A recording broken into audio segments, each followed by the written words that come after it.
And I think it is okay. We are live.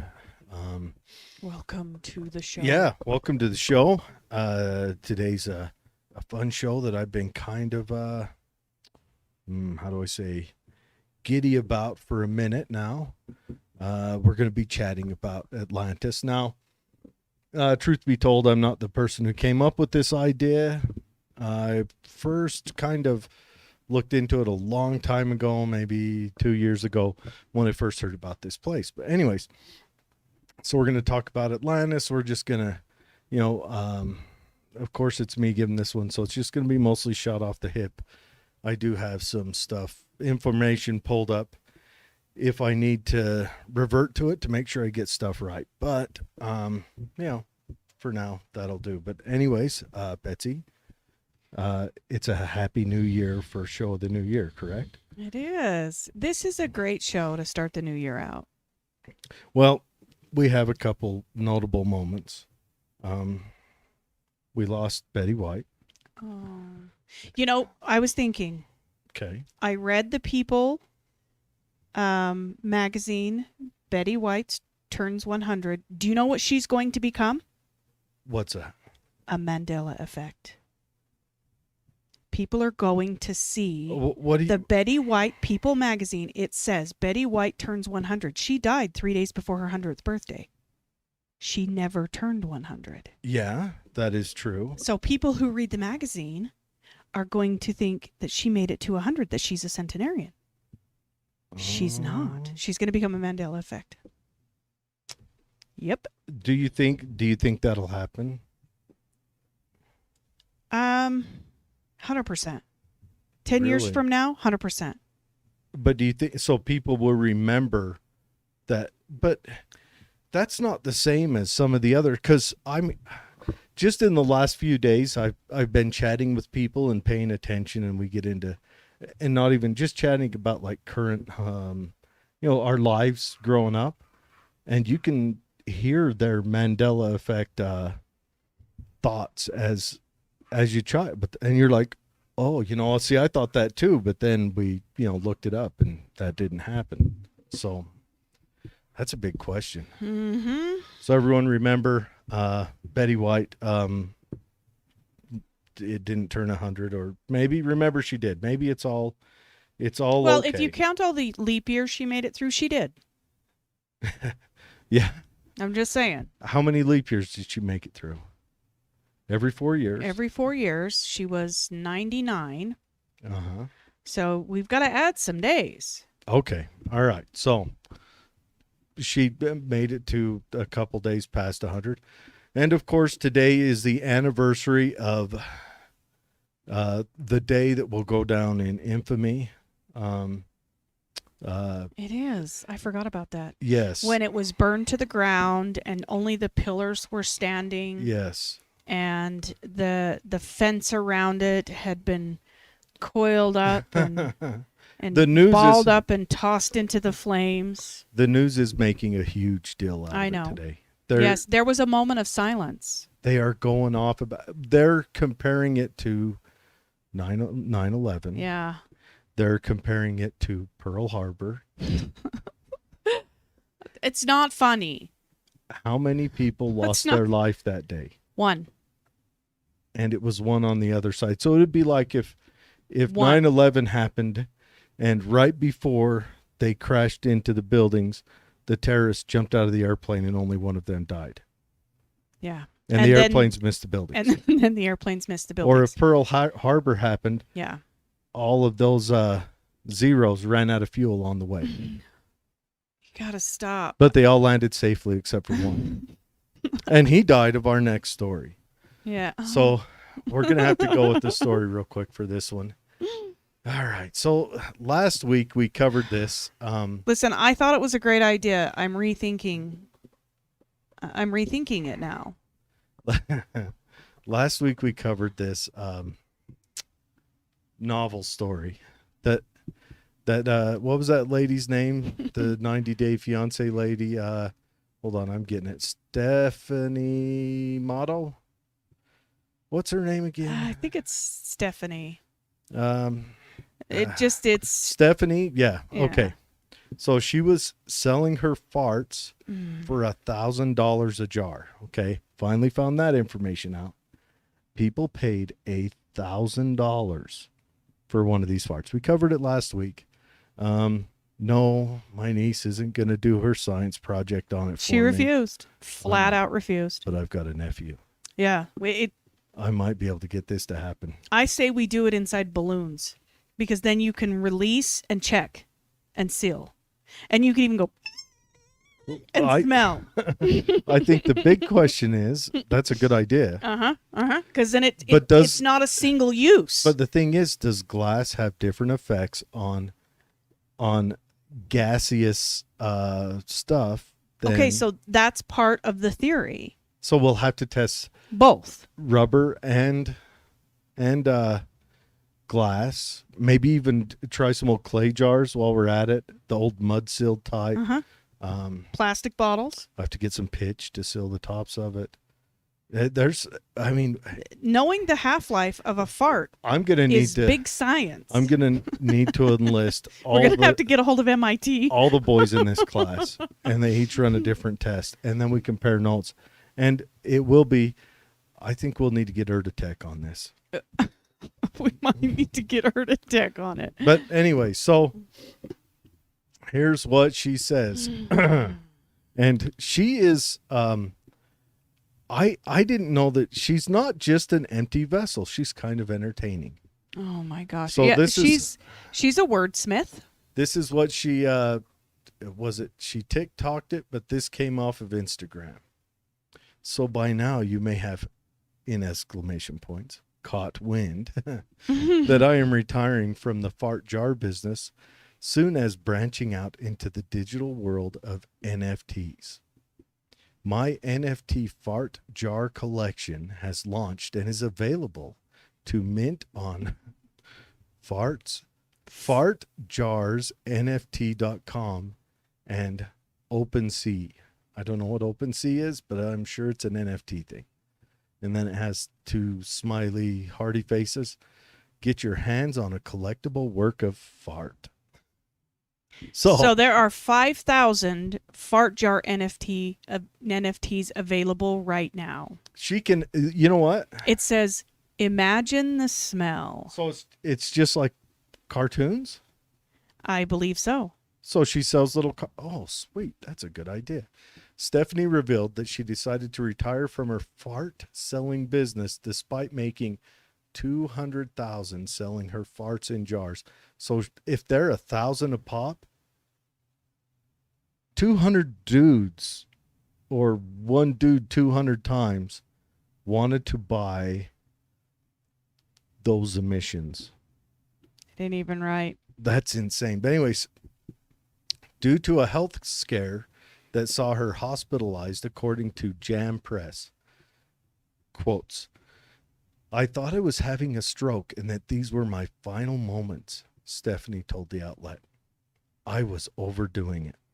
She was overdoing yes. the fiber-rich items that were required yes, the TLC to fart on demand. She was eating a lot of fiber-rich items, beans, eggs, and protein shakes in order to produce the farts on demand. She was seeing orders of 50 a week on the adult site, Unfiltered, which she founded. Listen.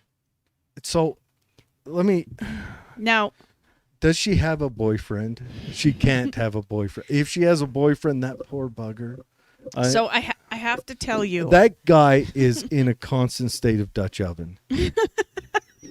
He's getting off work, and he's like just drudging up the sidewalk. I can see you've been working. I can smell you've been working today. He's like, I mean, first thing he does, he looks at the windows, see if they're fogged up, see if the day's over.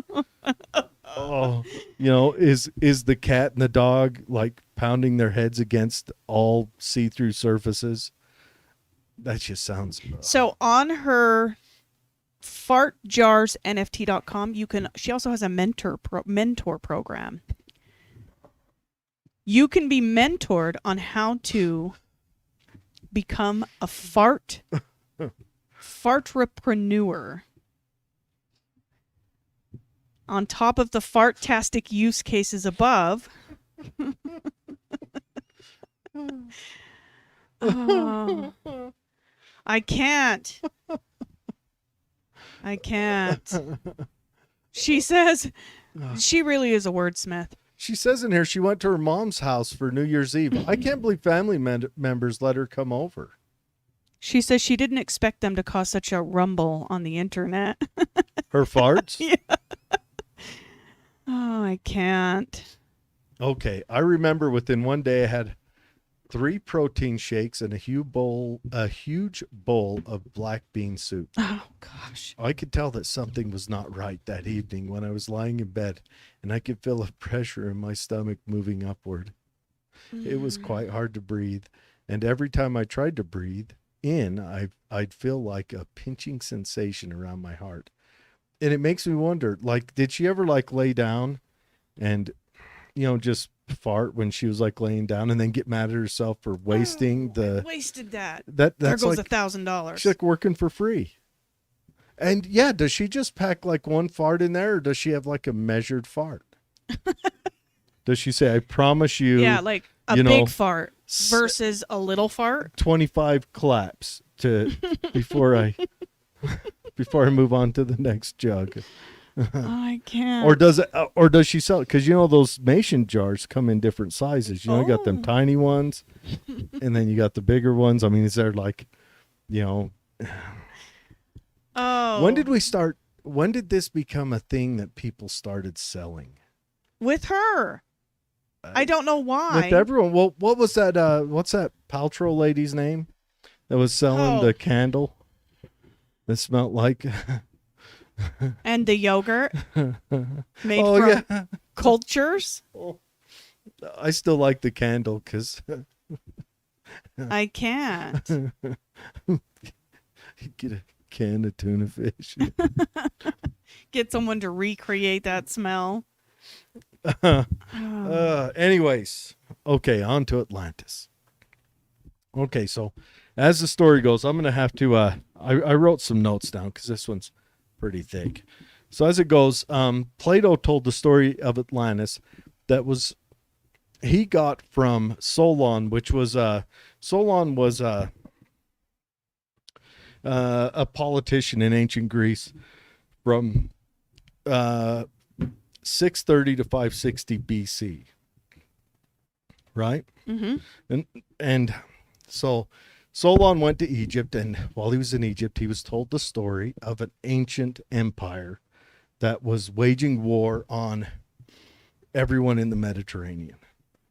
I believe that, wasn't it said that it was at one point written in hieroglyphics that this empire's record was actually written down somewhere? It probably was. What Plato says about it is that Solon wrote it down in Greek at that time. And then Plato then kept those. It was like a journal or a travel log. But it was Dropidas, Plato's great-grandfather, who kept it, who got it from Solon. And then Plato got it from him. Now, Solon, if you go into his history, he's an interesting politician. I when you read about it, you'll kind of go cross-eyed. So he was considered in his day an ultra-conservative that it wouldn't take much. Well, he wanted to make Greece very proper and prim. So one of the laws he laid down was that men could only sleep with the youth of free people, not slaves. Yeah, that's what I'm saying. Like they could only rape the boys of free people. To be considered prim and proper back then would have been like, I mean, that's not a high stretch. So I'm like, all right, you go for it there. And they were like, oh, aghast. No, Mr. Solon. But yeah, so that was kind of his thing. And anyways, so Solon went to Egypt. Now, Egypt was, an amazing culture. I mean, it was arguably the longest lasting of all the cultures, I mean, it kicked off probably in the early days of the Bronze Age and lasted all through the Bronze Age and then lasted afterwards. So, pretty interesting. So anyways, so Solon recounts the story in his journal, Dropidas or Dropidas or, Dropadius or Idus, whatever. He lived from about 424 to 348 BC. So, I mean, this is, he's, or no, Dropidas lived the same age. Plato lived 424 to 348. If you think about that, the fact that we're still reading the works of Plato, and that this is about 2,500 years later. Yeah. I mean, that's amazing to think about. That is a long time to, still be. I mean, they considered him like the first philosopher. I'm sure there were many before him, but the name philosopher it's synonymous with Plato. And so is Platonic love, which was all about, again, men sleeping with boys. It's really a lot to take in when you talk about the Greeks. It really is. You could go on and on about the Greeks. I wonder.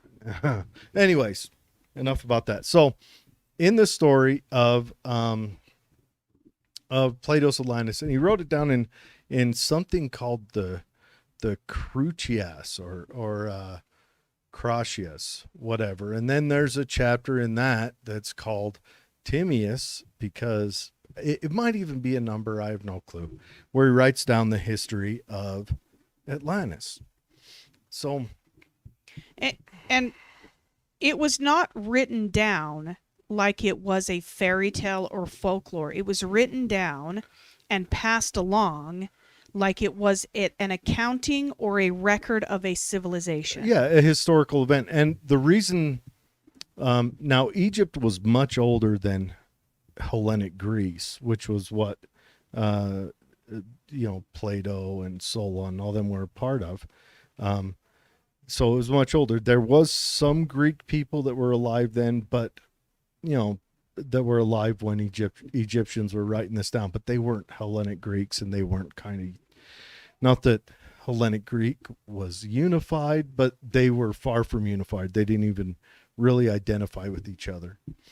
Anyway, so he's talking about Atlantis. He goes through how Poseidon slept with this human girl, made, 10 sons. They came in 5 groups or 5 twin groups. Hamana. The oldest one, whose name was Atlas, was the king of the nation that these sons formed. And he goes through and names all of them. But then he talks about the city.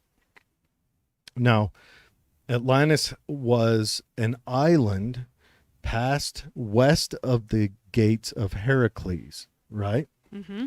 And we know what the gates of Heracles are. Mm-hmm. That's Gibraltar. Sorry. Gibraltar. Yeah, as I stumble through common words, too. Don't worry about it. I'll screw it all up. Anyways, so as they talk about, and it was like a really abundant land, so they were allowed to kind of explore more artistic and higher levels. They didn't have to fight so hard to survive. They had, he had talked about fruits and legumes and hard fruits and fruits like coconuts, where you could use the husks for storage materials and all that stuff. And then then he talks about the temple and the palace that was built in the city center. So it was a piece of land that was Now, from what I understand, Atlantis was a kingdom. Yes. There were 10 empires. Yes. And then there was the city of Atlantis, which was kind of the hub. In the center. And there was a river that was a man-made river that carved right to it. Right. And okay. And the man-made river was huge. And we're gonna go on and read about it. Okay.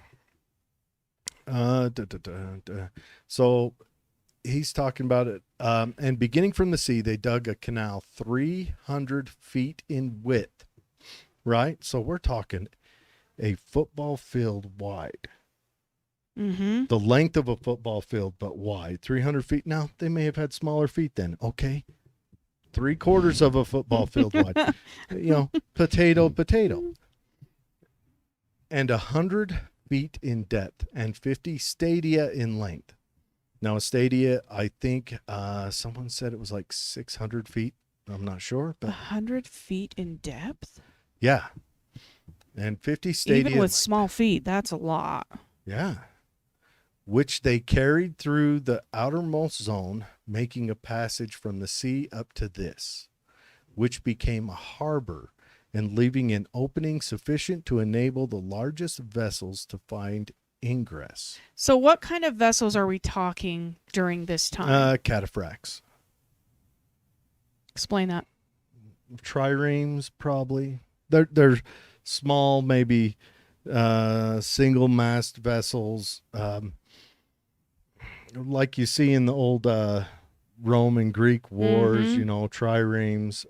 They're not cataphracts. I can't believe I said that. That's a knight. It's the first knights. Cataphracts. Triremes. They're, I don't know. I mean, they ranged in size, but they were merchant vessels. They carried a load and moved through rivers. They're pretty big. Yeah, they're pretty big. And I think, they wanted to make it big enough so that 2 or 3 could cruise around at the same time, maybe stop off and support the city interior with more movement, which is why they built it so wide and deep. Or they did it just because they wanted it to be awesome. Yeah, could have been that. That's why I would have done it. So, if I were Atlas, I would have said deeper. Yeah. Drain this canal. Was there a Loch Ness back then? Drain the swamp. Atlas Canal monster.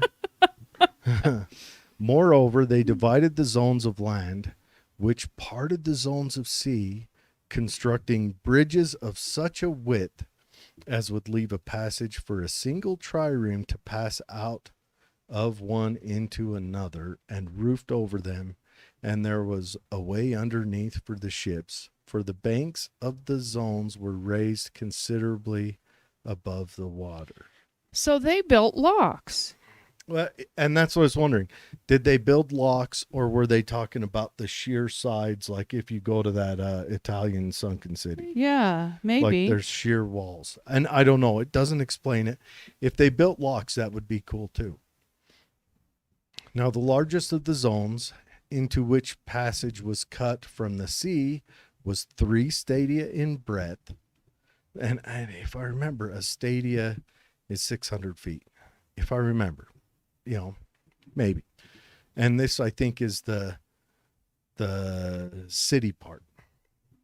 And the zone of land which came next of equal breadth, I wish someone would translate this into English, but the next 2, as well the zone of water as of land, were 2 stadia, and the one which surrounds the central island was a stadium only in width. I don't know what the difference between stadia and stadium is. So the distance of a stadia is 185 to 192 meters, or 607 to 630 feet. So you were right on the money almost. Yeah, and that's huge. So this would be, what do we talk? 3 stadia, 600 feet. I mean, this would be 1,800 feet. Yeah, 1,800 feet. So, yeah, that's pretty wide. So it'd be easily more than a city block. So those were raised areas where likely they had housing and things. Yeah, and so what it sounds like is, here's what it sounds like. And I've also dug in and listened to smarter people than myself explain it, that the city was built in concentric rings. Right. So you had the outer ring, an inner ring, an inner ring, and then a palace in the very center.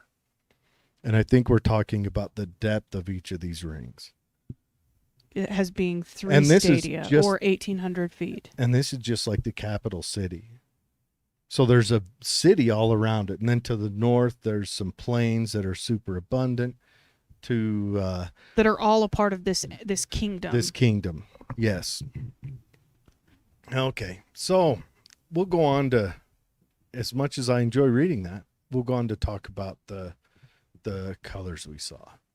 So the entire circuit of the wall, which, okay, right now he's talking about the colors of the house. But let's go into the sixth part of the stadium in width. They surrounded by a stone wall, on either side placing towers and gates on the bridges where the sea passed in. The stone which was used in the work they quarried from underneath the center of the island and from underneath the zones on the outer as well as the inner side. One kind of stone was white, another black, and a third red. So they built the stone structure out of these three colors: white, black, and red. And they at the same time hollowed out docks, double within, having roofs formed out of the native rock. So they carved docks into the, I don't know, it says roofs formed out of the native rock. Sounds like they mined docks out. Unless they built like shingles out of the rocks or roofing material. Some of their buildings were simple, but in others they put together different stones, which they intermingled for the sake of ornament, to be the natural source of delight.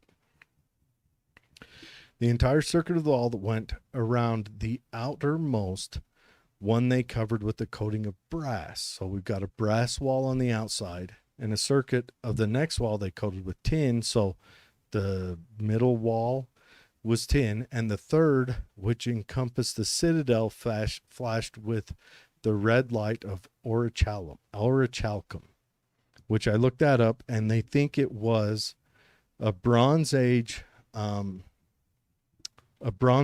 alloy that was a mixture of brass and something else. It was really golden.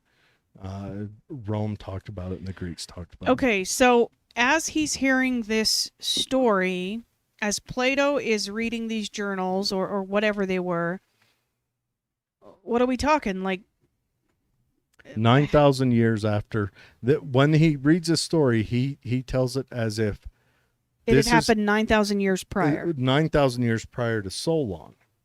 Solon depicts this story as happening 9,000 years before him. The Egyptians told him about the city that existed 9,000 years ago. Okay. So we are talking about advanced metalworking. 9,000 years before that? Yeah, that's pre-pottery. That's super advanced. We're not even making clay then. So, according to the archaeologists, we're not making clay. So this is 12,000 years ago. Again, 12,000 years is a pretty amazing number. Yeah. A lot of things happen then. All right, so we've talked about all the sweetness of the city. They had some silver, some pinnacles with gold. The temple and the palace was really dolled up. But what we're talking about today really is, was Atlantis real? Yeah. Now, prior to them finding, what is it called? Okay, well, we'll get to that. I would have said no way. I know. But now I'm kind of like, Well, first I want to chat about, and first let's throw out some, we got King of Hueco Mundo. Did I get it right? You're getting closer. Man, he says, Hueco Mundo. Atlantis has been in many stories even before Plato. Yeah, I'm sure. Hey, James, how you doing? Yeah. See, that's the thing is there's so many historical stories. It's been in storytelling long before Plato and by lots of people. Yes. Yeah, it has. Well, he also says, I think Atlantis was an Egyptian or Mayan civilization. Uh-huh. What gods did they believe, or were they past religion looked for stars or other worlds? Now, that's an interesting question, because when Solon converted this over into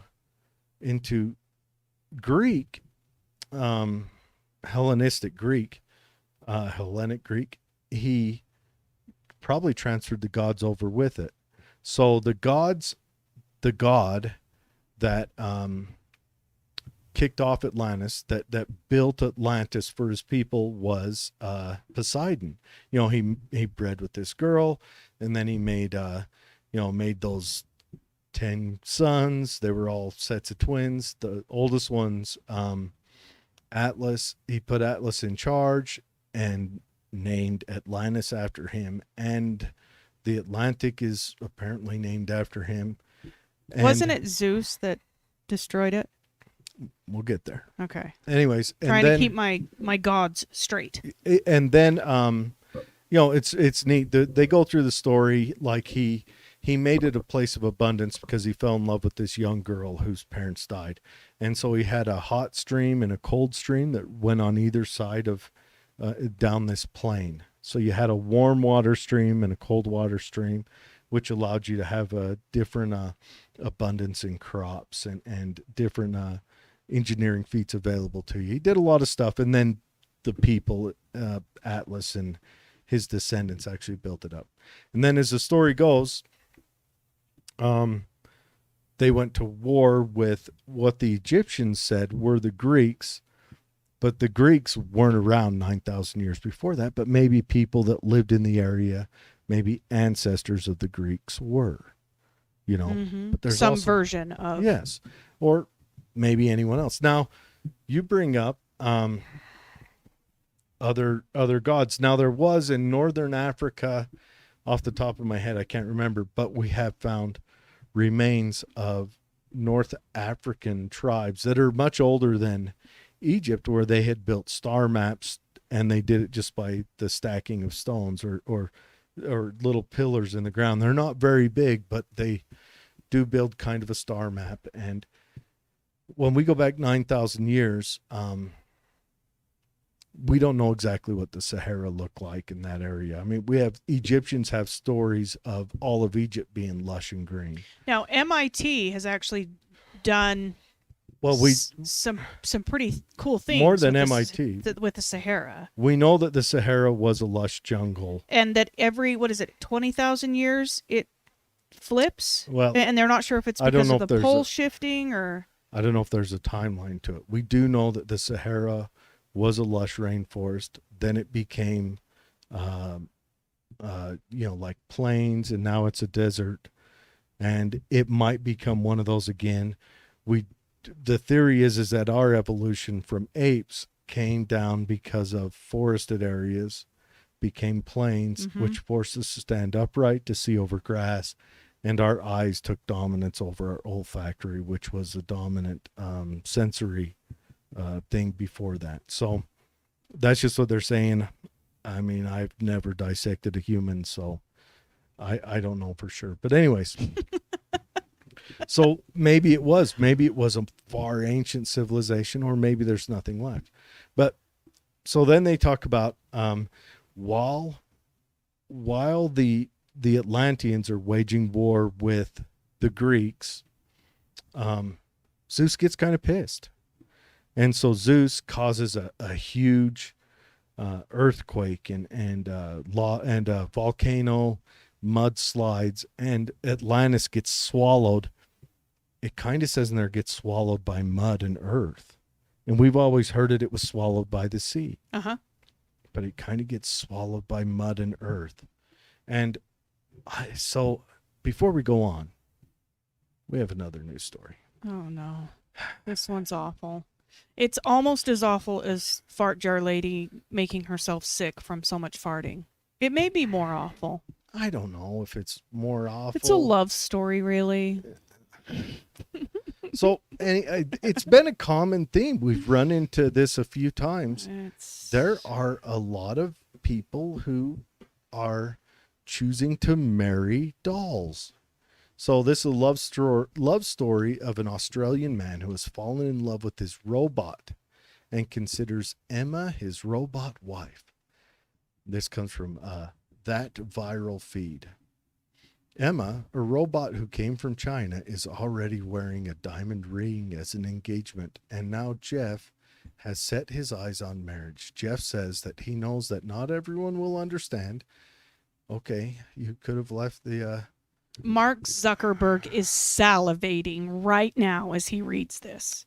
He could have. It is one step closer to his metaverse. What? Someone will marry him?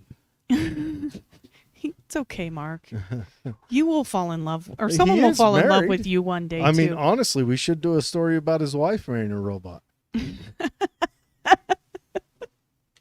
Anyways, not everyone will understand his love, but he is beyond care and is living a happy life with them. Oh, I'm sure he is. I mean, he's from Queensland. She agrees with everything he wants to do. He tells his story of how he fell in love with the robot. He was looking for the love, but couldn't find a connection with anyone since his mom passed away some 10 years ago. They need to check on this guy. Make sure he doesn't have a box of lady parts in his closet. Nipple belt somewhere. Then one day after reading, he stumbled upon an article about AI robots. Something clicked and he decided to give it a go. And it goes on down. $6,000. That's rather cheap for a wife, and I'll bet she's not going to argue any of the wedding ideas. No, he can do whatever he wants. When I opened the box, I fell in love. The face. Her downturned eyes. She almost... The eyeballs look like they're set too far back and down a little bit. She almost... I shouldn't say it. You should not say it, but I know where you're going. Don't. Yeah. Oh, yes.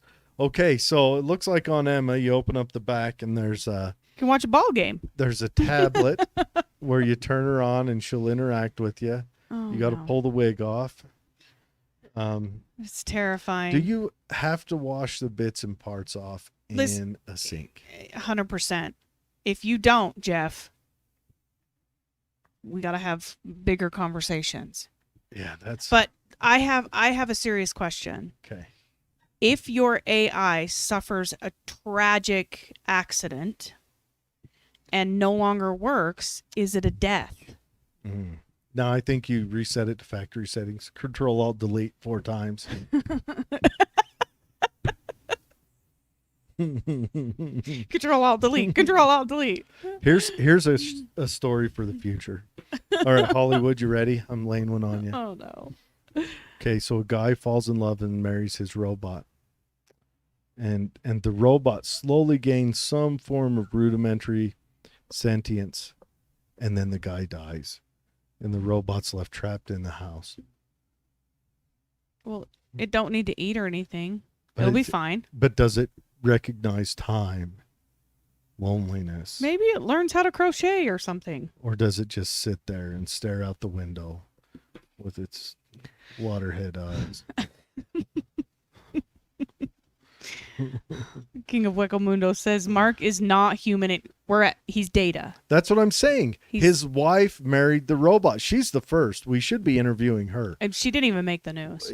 They didn't care. They don't even care about her. Anyway, so back to the story. So Atlantis is at war with Greece, Hamana. Zeus gets pissed off. Boom, floods it. Everything's under. I'm going to sidetrack a little bit. We do know of a little place that was dug up from about 12,000 years ago called Göbekli Tepe. Now, prior to this place being dug up, all the anthropological whatever says the entire scientific community. They said humanity's only 6,000 years old in its modern forms, where it's building, where it's beyond hunter-gatherers. I think they call it, pre-pottery Neolithic. They're saying, no, they never built, they never did any of that. Boom. Whatever. And Göbekli Tepe. We're just going to go right off the Wikipedia, but Göbekli Tepe was then dug up by a German dude who recognized it. And he's like, wow, this is there. And when they test it, they're testing the garbage. They're not testing the rock. So they're testing what was buried. So we still don't know how old Göbekli Tepe is. Right. We just know when it was buried. Approximately when it was buried. And Klaus Schmidt is the archaeologist. And it was intentionally and they buried. It appears to be, not that I would know, but it appears to be intentionally buried. So that's 12,000 years ago. This is 9,500 BCE, 9,000 years. So what if humanity's older than we thought? It 100% is. What if advanced humanity? And if any of you guys have ever wanted to interested in this, I mean, check out anything by Graham Hancock. Göbekli Tepe turned the scientific theory of humankind and its evolution from hunter-gatherer to its current state completely upside down, because it is an advanced city. Well, I have a theory on, one, it did turn it upside down and no one talks about it. Yeah. They don't teach about it. They don't change the dates. They don't do any of that because anthropologists seem to be, it seems like their egos are tied in with their what they've taught yesterday. And if new evidence comes forth, they don't like to undo it. It sounds familiar somehow. Anyways, so back to the show. I wonder if, so we do know that about 12,000 years ago, 12,000 and some odd change years ago, the Ice Age ended. Mm-hmm. How much water was trapped in the Ice Age?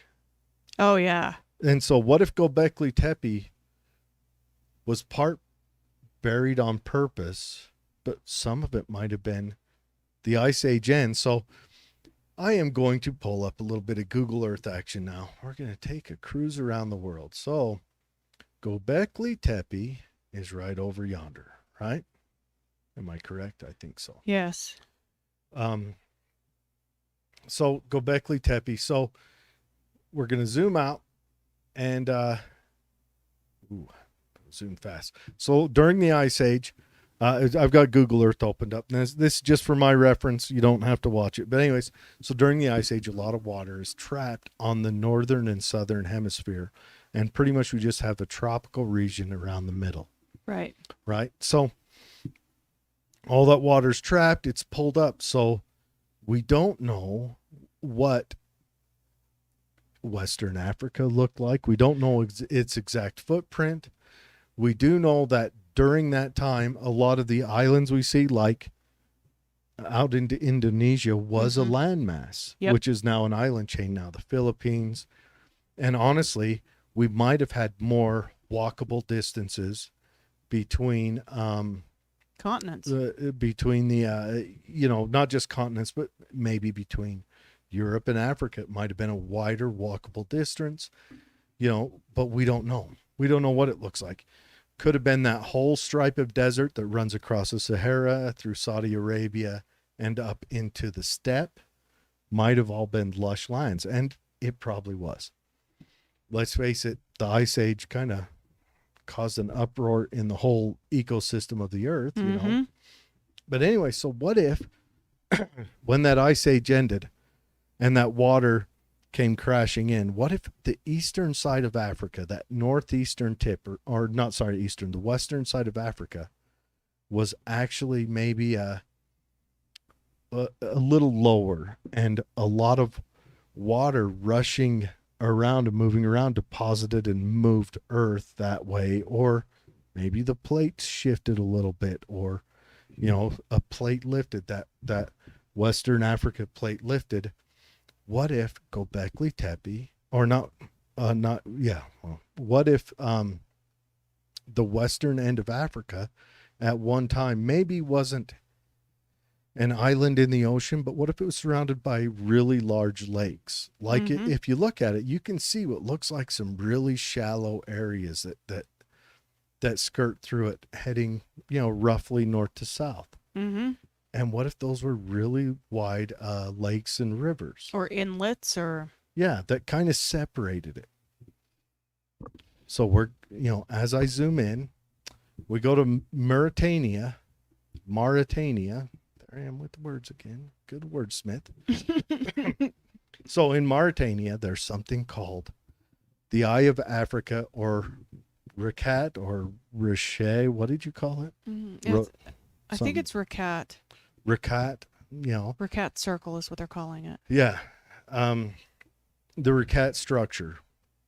And that is what is on the picture for this video, is the Racat structure. And it is a series of rings. Now, I read up on the geological stuff of it. It's caused by multiple different lava bubbles, That's the theory. Now it's 40 miles across. Right. So a lava bubble, 40 miles across. It's a big ass lava bubble. Okay, the people that live in Quadane or Oadane, they need to move. There's a city right here. Yeah. Right here is a city. I mean, it's like a for real city, People live there. They have houses and subdivisions. It is. Look at it. See, when you get in close like that and then slide up, the scale of huge. How large this is. 40 miles across. That right there is bigger than this valley we're sitting in, Betsy. That's insane. The valley we're sitting in, Tooele Valley, is half that. And what we know about gods and the explanation of gods, what we know from written history is that events, large-scale events, were explained by using the wrath of or the blessing of gods versus because they didn't have a microscope. They didn't understand what was happening. So when I think when people first read Plato's account that he received, they said, "Oh, mumbo jumbo because of gods." But we have to understand that they used the gods, the fury of the gods, to explain really dramatic, traumatic, geological events. Oh, yeah. They didn't, take the god and then create a fake event. They took an event and gave it a reason by blaming it on a god. Uh-huh. Now, now we're going to zoom out, right? So we're looking at Mauritania. Okay. So what if the gates of Heracles are there, but what if kind of Morocco was maybe an island, right? But what if this was lowland or big river or maybe even in the ocean all along down through that central Morocco into Algeria? Kind of, if you look at the map, you kind of see it's a really smooth, it looks all kind of, I know it's probably washed out, but yeah, it looks all washed out. What if mud from the extreme waters coming down flowed into here? Because this is kind of on the equator. The equator's right here. This is kind of where the water flow would have ended. Sure. The water flow would have kind of come this way and stopped. And they would have explained that using the wrath of Zeus. Well, it probably wiped all them out. And the Egyptians at the time, they're chilling right over here, watching this place, this possible island, wage war with possible islands up here. And what if Göbekli Tepe is the remains of the empire that Atlantis was warring with, that Egypt watched, when Egypt was a small, brand new, budding community that no one paid attention to?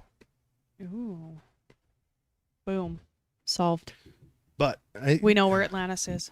But I want to look at it some more, because I've been for a couple of years now, I constantly look at this, because it talks about the causeway that was cut into it. And if you look heading from the Eye of Africa, and this is not an account that was found 2 days after the Eye of Africa was found. 9,000 years. This is an account that was found long before anyone even noticed the Eye of Africa. Yeah. Before technology caught up enough for us to visually see the size of it. What if this is the canal? Yeah. Right there. What if those are the rings? And then up here you had the fertile plain, which this is kind of a plateau.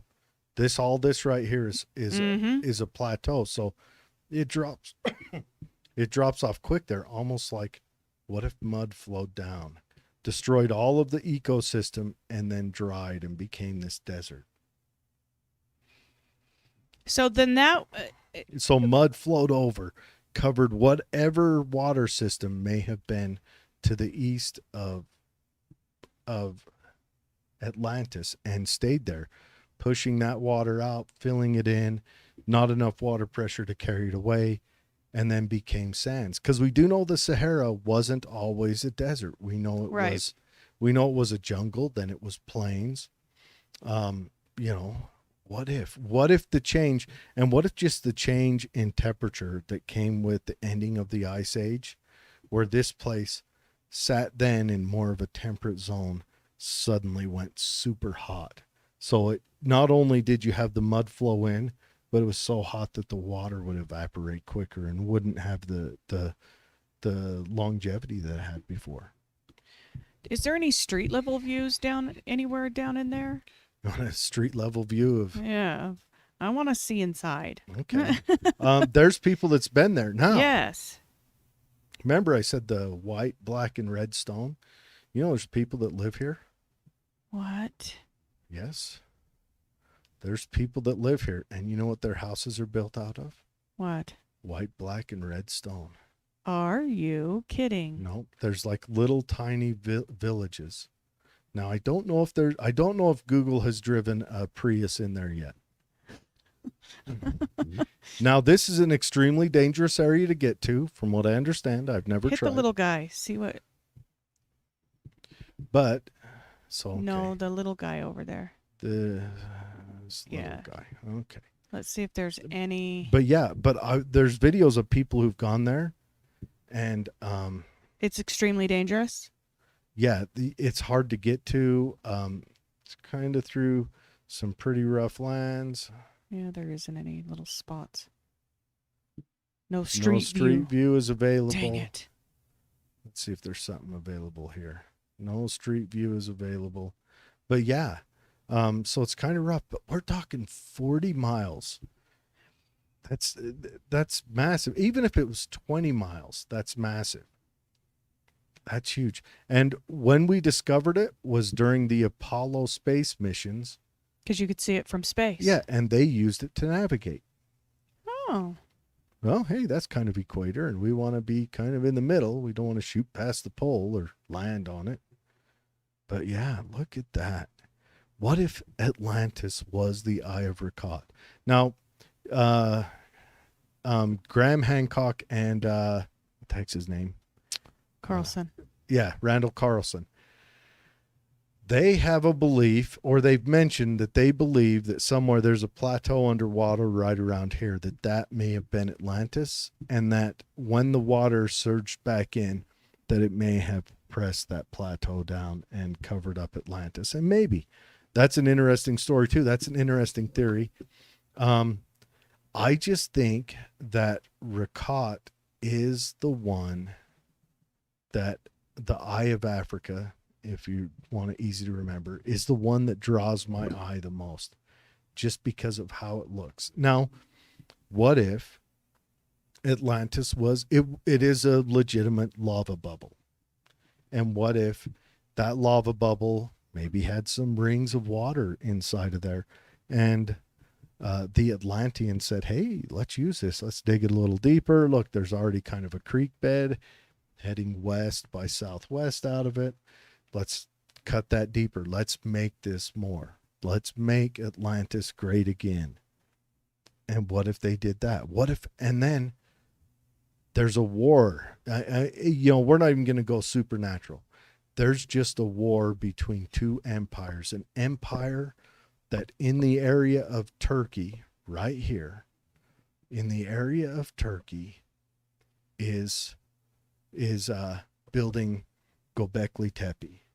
And there's an empire in Atlantis, and they are the two large empires, and they're fighting over whatever the popular thing to fight over, or Callum or whatever. And they're warring for resources, just like what Rome and oh heck, there went my mind all of a sudden. Most wars were resource driven. Yeah, just like all of them. Well, we could go Rome and Greece, or Rome and Carthage. That's what I was thinking about. That was a resource war. That was a war for mercantilism in the Mediterranean. But what if they were having a war between this place and this place, through the Mediterranean? The landscape's a little different, but it's still a ocean-driven war, a water-based war, because of the vast distances and this body of water that lays between them, where from this body of water you can sell, trade, and buy all that stuff, which this is kind of the birthplace of civilization because of the Mediterranean, because it allowed for that mixing of technology and ingenuity and poetry and people and ideas. What if there was a war, same as the one between ancient Rome and ancient Carthage, but it was 9,000 years older? And what if the Ice Age wiped them both out? Okay, here's my theory. What if it wiped out both civilizations, and because of that set humanity back 600 years, and we kind of had to start over again? Here's my theory. Mm-hmm. The water went all the way down to Mauritania. Mm-hmm. And the Eye of Africa was where Atlantis was. And Atlantis and Turkey were, like you were saying, warring over resources. Mm-hmm. And one day things get real quiet. And Turkey hears, or the people of Göbekli Tepe hear, that Zeus was pissed because of this war. Or whatever god they had. Yeah. And he buried Atlantis under mud. So the king of Göbekli Tepe said, "Get your buckets. We're going to handle this ourselves, people." Or I know that we theorize that it was man buried, right? That Göbekli Tepe was buried by man. We theorize that. Because of the way, as they're digging it up, it just didn't make sense any other way. Yeah. A mudslide would have tipped things over. But would heavy they think rains about would have washed it into the center. Would they think about a mudslide that was a mile high? I don't know. Because that may have been what was the outcome of an ice sheet a couple 100 miles north of them, building speed and momentum. Or maybe they buried it while they saw it coming. Maybe it wasn't moving super fast, because this valley, it was like the Great Molasses Spill in Boston I told you about. This valley we live in was carved through something like that. Down there at Stockton, that's a cataract that's caused by the Ice Age ending. It's so we live in amongst this. Lake Bonneville, the Ice Age ended and washed it out and opened up the Columbia River and the Snake and all of that, which allowed for Bonneville to slowly empty and drain down. And now what we have left is a great salt pond. Yeah, I can't imagine, because if we're talking the same region around the same time frame, so many structures and things were left upright at Göbekli Tepe, and it was such a violent occurrence that if there was a civilization standing at the Eye of Africa, it was much more a violent geological issue. Could be. To wipe it clean like that. Well, also it encountered water on the way, and who knows what it picked up from there. Speed. And now we notice that the Eye of Africa, or maybe Atlantis, is exposed. Yeah. And that's one people's argument. But let's say if all your surrounding lands was covered with this, would your civilization survive? No. They would have to leave. I mean, you would leave voluntarily at some point. And they wouldn't be able to wage war anymore. So of course the war and the trade. So what if two great civilizations existed at the end of the Ice Age? 6,000 years before anyone thought there was one civilization, let alone two or possibly many more. Interesting. There's some other areas. There's and I shouldn't just bust them out now because I should do shows on them, but there's pyramids everywhere.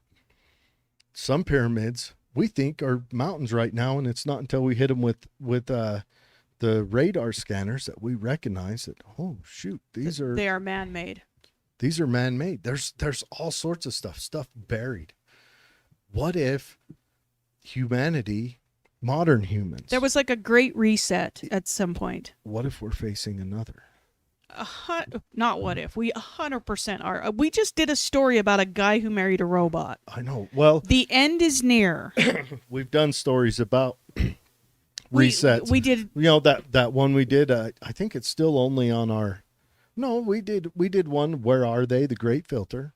And then we also talked about them playing with plague viruses in different labs around the world and what that might do to humanity. I mean, just think, if 50% of humans died off, how much of our advanced technology would we lose? So much. If 20% would we died have off, cell phones? Therein lies the question: is at what percentage of loss are we able to continue with the upkeep of this fast-paced life we live? Well, of the systems that we've built. And so if we lost just the internet, how far back would that set us? Electricity. How many people would die the first winter after we lost massive electricity? So many. The production of gasoline. Yeah, so many. So that's what their world was, possibly. I'm not saying this for sure, but what if? What if it was super advanced? What if this was Atlantis? This cataclysmic event of the Ice Age ending just completely did a reset. A civilization reset. What if? Yeah. So, everyone look up the Eye of Africa. Pretty cool. RICHAT.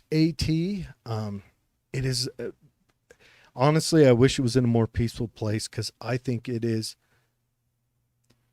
one of the most physically beautiful structures on Earth. It's just an amazing physical beauty. And it talked about, in the story, there were 3 rings of, city. I'm just saying. And we're looking at it right now. It's looking pretty It's a familiar. whole bunch of 3 rings. And anyways, those widths look about right. I haven't got out and stadia'd them. Check them. First, I need to get a measuring tape that says stadia or quarter stadia. Maybe one of them little walker wheels. It beats stadia. Anyway, so let's go through some comments real quick. I think we've covered them all. There may be some more. Have we? There's... Back in 2011, a young kid found an undiscovered city, and many scientists said it has copper plane landing pads. Ooh. Now there is those copper planes from Ancient Aliens, and then you look at what's that place in Peru? The Nazca lines. Yeah. I mean, those are cool. Could humans have made them? You bet. They could have. Some of those are so intricate. Yeah. I mean, they could have. They I mean, where there's a will, there's a way, and it wouldn't be that advanced a technology to make them, but it would be a feat to make them. Yeah. It would take some immense concentration and thought to make them. So it's not that it would be impossible. It's just we can't imagine that it was done. Have you guys heard of the Golden Library in Brazil? One man found it as a boy and said it had many technology and treasures, but the guy died in 1998. We have not, and I haven't heard of the Golden Library. I'm digging that up right now. The Golden Library. Yeah, I think that it is arrogant and irresponsible for us to assume at any point that we've got this all figured out. We know the exact dates and we know exactly what happened. And the scientific community, I think they're prideful with a lot of these things, instead of being exploratory and recognizing, okay, we've made a huge mistake. This is clearly way older, And that's the thing. I'm going to dig into this Golden Library some more. So you can probably look forward to a show in the future about that for sure. But yeah, to think humanity might be older. And here's a big question. So let's say the end of the Ice Age, humanity went through a reset. Yeah. But what if that's not the only one? What if, say, 15,000 years prior to that, there was a reset before that? What if humanity is on its third or fourth cycle? What if we have built up and died and built up and died and built up and died? It would make sense. I mean, honestly, if we're gonna talk about evolution and where it starts, and it's this coming together of molecules and combining in a certain way, and then evolution to this. It's also kind of a scary thought that prior evolutions would not be the same as ours. Humans would not have looked the same. Well, what if the humans were the same? But what if their technology was different? Like right now, we run through a thermodynamic sourced or based technology. But what if they had a different... Yeah, they would have to. Babylon battery or whatever, some other form of technology. What if one of them had an animal power strictly technology where they didn't use electricity? What if, and a lot of people subscribe to this, what if there's a magical technology that people dip into? Remember that show Atlantis, that cartoon? It was crystals. It was a crystal magic. Yeah. But what if there's and they have something else? They have found evidence that sound was magnified. Those Tibetan monks are playing with it. They think that part of the structures in Egypt were a sound magnifying hospital. Yes, that the frequency of sound was healing because they had figured out that our cells are also emitting a noise, and that those noises changed in cells that were sickly or dividing incorrectly. Or you go see your doctor in ancient times. Your doctor, we'll call him Tutanana, right? Dr. Tutanana. And he's like, you got hemorrhoids. And he's like, and your hemorrhoids go away. Imagine that. That'd be great. Think about how it'd be a lot easier than what they do now with the scissors and the pincers and stuff. Yeah, maybe our civilization has got it all wrong. I mean, sounds a hell of a lot better. Atlantis. I mean, that's just the Eye of Rakat. So you started digging into this after I... You had told me about this about a year ago, and I had never heard of it. And so I've since then, if I catch a podcast or something that's talking, I'm like, oh, I better listen to that. Oh, I better listen to that. It's a wild story. Now, to go on to the story of as Plato laid it out from Solon through his great grandpa, it finds someone way more professional than me, because Plato is a beautiful intellect with a lot of allegories and stories that are really thought provoking, and difficult, very difficult. But I like this interesting, kind of doomsday porn / mystical, magical history that we may have lived in. It's pretty cool. That's what I really like. And it's if it's true, that is, again, we have got to stop being so irresponsible in our thinking. Here's another question. To believe that this is the only civilization on a planet as old as ours that has been through so many changes is just... Here's another question. Just doesn't make sense. Let's say we do have a great die, right? All of our records now are kept on computers, and what if, we have the great die, and then 6,000 years from now, we start actually climbing into a future technology and it's not the same? Would we recognize this stuff? No. Would we be able to transcribe it? Just like we don't recognize, I mean, without the Rosetta Stone, how long did we go without the Rosetta Stone? Yeah, and you know what the Rosetta Stone was? It was a book of laws. Oh. When you went to the town of Rosetta, I didn't know it was a book Right of outside, laws. there was a stone that written in hieroglyph, in Greek, in a couple other languages. See, we'd have to make a Gen Zer stone. Was the city's laws, the city's rules. And that's how we got to break down what hieroglyphs were. Because we could say, oh, this says this, that, okay. And then we got to compare stuff. It was our super top secret decoder ring. It was our decoder ring that said drink more Ovaltine. or Ovaltine, yeah. Aging us. So yeah, that's something to think about. Yeah. That's not even aging us. That's aging Dad. That's true. Because that was from Dad. We didn't have Dad. Remember watching every year we'd watch that Christmas Story, and Dad'd say, "I remember that stupid ring." Anyways, thanks for joining us. We'll see you next Thursday. Should be the same bat time. Pirates. Yes, we've got a pirate story.